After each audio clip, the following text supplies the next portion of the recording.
Have you ever had a party because someone did you wrong? Sounds crazy, right? But when you follow Jesus, sometimes crazy is normal. Jesus said, "Mistreated, rejoice."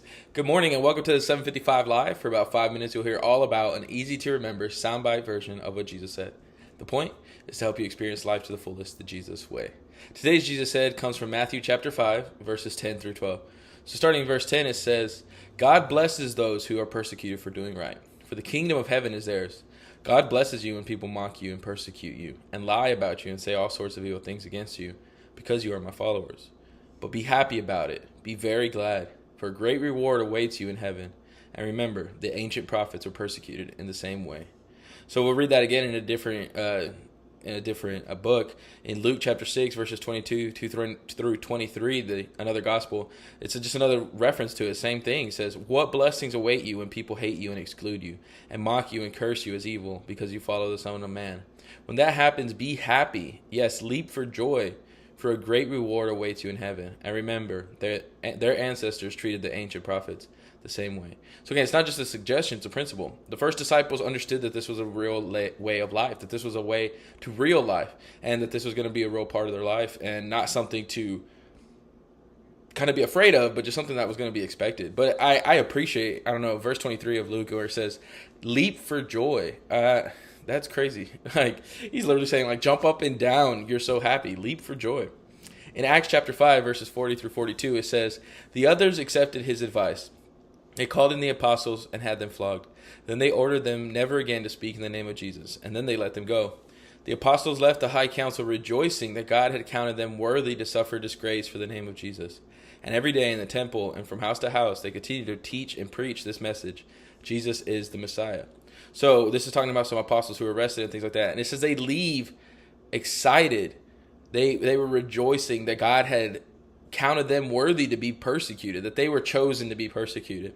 And one of the people who were persecuting him at that time was the Apostle Paul. He had been a vigilante against Jesus. And we know that changed later on in the book. But right here, he's one of the ones that was going after people to persecute them, to create, a feeling of, hey, we shouldn't be doing this. But it did not work. People were more about Jesus the more they were persecuted. So it was crazy. In 2 Corinthians 12:10, it says, "That's why I take pleasure in my weakness and in the insults, hardships, persecutions, and troubles that I suffer for Christ. For when I am weak, I know that then I am strong." So this is what strength looks like. When we're able to trust God and trust Jesus and know that, hey, no matter what I'm going through, he's there with me. When I feel weak and beaten down, I'm stronger because I have him. We have it upside down. If you're mistreated, rejoice. This is what Jesus is saying. It all seems to be backwards. So would Paul, like we think about it, would Paul be popular today? Would Simon be disqualified? Would he be canceled, if you want to say that, for the things he does? Stephen, who was stoned for preaching the good news, would people be criticizing him for not exercising his Second Amendment rights and praying for forgiveness for those who were literally killing him? In Acts chapter 7, verse 60, it says, "Lord, do not hold this sin against them." So it's like nobody was looking at things the way we look at things. We tend to worry about ourselves and get angry when we're mistreated because we want to, right the wrong. But how are we gauging success? Are we rejoicing over the wrong things? In Luke chapter 6, verse 24 through 26, it says, "What sorrow awaits you who are rich, for you have your only happiness now. What sorrow awaits you who are fat and prosperous now, for a time of awful hunger awaits you. What sorrow awaits you who laugh now, for your laughing will turn to mourning and sorrow. What sorrow awaits you who are praised by the crowds, for their ancestors also praised false prophets." So this is kind of saying, it's like, what are you excited about? Like, what are the things in your life that are making you feel successful and joy? Are those the things that are actually going to last? He's saying here, a lot of what people think would be signs of success, money, prosperity, being fat, even it's like showing that you have more than enough. This abundance of what seems to be the good things in life. He's saying all that's going to go away, that none of that's going to really last.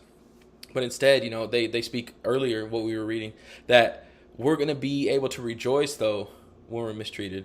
So how can you put that into action today? How can you be happy about the things that God's doing in your life, even if it doesn't seem like maybe they're all that good? How can you be rejoicing when you were mistreated. So thank you so much for listening. If you want to like, comment, and share, you can follow along with us at bible.today.church. We would love it if you would follow along and just read with us. This is what we're trying to do this year and every year. Just follow Jesus, read his word, and get to know him a little bit better. I really appreciate you.